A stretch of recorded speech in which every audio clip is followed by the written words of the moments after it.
we pretty much talk about depth every game. What does it say about Mason Gillis and his ability to come in off the bench, fifth year here, grab 5 rebounds in the first 4 minutes? Yeah, I thought him and Trey. Trey was kind of a little bit. Once again, Trey was a victim of those turnovers. Thank you. If you guys need any Jacksonville stats, we got them right here for you. Trevor Lawrence. No question. Good call.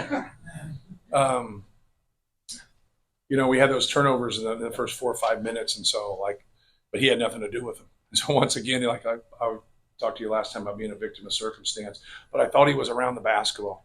I thought he did some really good things, and then Mason subbed in, and Mason was great, and got some tough rebounds, got just second effort plays, and that's what we need. It's what we need from everybody. Is just to make that second effort. Keep going after the ball, keep it alive if you can't get it. But I thought Mason really gave us some positive play. Matt, a year ago at this time, you had no losses. This year, obviously, you have the one. But it feels like this team is performing better at this point. Fletcher and Braden being sophomores now. You feel like you're more prepared for this post-holiday run of Big Ten Gauntlet now maybe this year? Yeah, but with that being said, we still haven't won a road game. We're going into a beehive that, they didn't lose any home games last year in conference play. I think their only loss was against UCLA in non-conference play, who they just beat on the road. So, yeah, I feel like we've made strides. We have experience. We have some guys that, went through some things last year. And now it's, our group kind of has some different guys off the bench that play more. It depends on the night, kind of how things kind of unfold. And so we have a lot of depth, but we still, you have to have balance. And I think we've had balance, even though we didn't shoot great from 3 tonight. I think that balance of being able to play on the interior, play off of ball screens with Braden, and then be able to knock down shots and keeping our turnovers low. We out rebound by 21 tonight, but our turnovers are at 11, and that's a pretty good number. I know our average is, I think, around 12.5, but I think we can keep it around 10. We put ourselves in a really good position. Now that you go back to the conference play, from your first 2 conference games, what have you kind of learned about your club that can help you now that you jump into it? Yeah, I think what jumps out more than anything is the turnovers in the game that we lost. I think when you go back and you really dissect the games that we've lost here the last 2 or 3 years, that's probably the number one common denominator. And I think that's probably holds true for a lot of people. You're going to have games where you play well and you just don't shoot well. But in the games that you don't give yourself enough opportunities because you turn it over, those are the ones that really hurt you, especially when you have a good rebounding team. With that being said, tonight you guys had 5 turnovers right out the gate, I think, before the first time out. Do you think that this team has a better ability to recognize that the floodgates are opening and slow that down? It's such a group answer when in reality, one guy had 3 turnovers and one guy had 2. So did you guys by chance interview him? You can ask him that question. So, Braden's triple threat to start the game and come through. He gets his hand hit. Lance has a speed dribble and just loses the basketball off his leg. So I think your turnovers that really hurt you for me going forward is the ones where you're not trying to do what we're asking you to do. I don't think, obviously we were careless with the ball there, but I don't think it was anybody trying to do things outside of what they can do or what we need them to do, because they're all a little different, right? One's handling the ball, dribble, and one's passing, so forth and so on. But no, I think we have, a team, and especially Braden. Braden had a couple turnovers, in that Northwestern game, and simply just trying to tell him, you can play 35 minutes, you can get dogged the whole game and still not turn the ball over. Halliburton does it.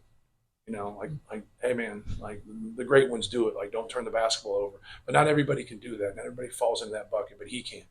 And so that's really to run a team and then guard the basketball and take care of the basketball. It's a chore, but he has the makeup and the skill set to do that, and he has done that for us. I think he's only had one of those games, maybe 2 of those games, out of the 13 we've played, whatever we've played. I have no idea if you set benchmarks in the back of your mind for young players.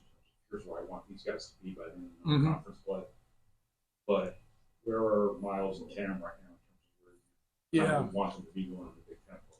Yeah, I would like all of them to play more, but it's really hard. You would think organically we would work our way to where our rotation is a little bit less at 8 or at 9, and we haven't gotten there just because all those guys have done some good things for us. And it's not going to be when you play 10 minutes a game. It's not going to be every night for you. It just isn't. And I thought Cam gave us, some really good things. I told Miles as he came off, like, don't equate missing shots to playing poorly. Like, you did some good things. Sometimes you can play 12 minutes and not have a lot of opportunities. Sometimes you can play 12 minutes and you get some opportunities. And so tonight he got some and he didn't knock them down, but he's knocked down some shots for us against Xavier. He knocked down some shots, against Gonzaga. And then I thought, Cam showed his athleticism, caught a couple dunks today, was around the basketball, knocked down a shot. So Cam's really worked from a defensive standpoint and really helped us along those lines. So, but no, both of those guys have done some good things. Like, I don't benchmark it that way. I just watch, evaluate, try to help them, and kind of go off field in terms of substitutions, even though there are obviously some patterns. Matt, we talked before the game about 3 years of non-conference wins. What it means now that you're on the other side of it. What does it mean not just for the big wins, but not to have big upsets in the 3 years by your team? Yeah, though, there's reasons to put you in the tournament. There's reasons to keep you out, right? So you can look at it both ways in terms of knocking a seed line down. And no, it's quite an accomplishment. It's a player's game. And, you got to get guys organized. You got to get them on the same page. But to be able to get the wins that we've been able to get here in the last 3 years in non-conference to help us prepare, for conference play is quite an accomplishment. And in the last 10 years, we've had the most conference wins in the Big Ten, last 5 years, especially. And to be able to have that non-conference and conference, is a real testament to our guys. I think that's what gets lost sometimes, where it gets lost that we don't quite have the players, but we obviously do. You just don't have the most wins in the Big Ten the last 10 years. You don't have players. We have good players. Hey, Coach, just switching gears, Shadow and Sam doing a feature on one of your former teammates, Ryan Burning, who is a referee now at the elementary and middle school levels.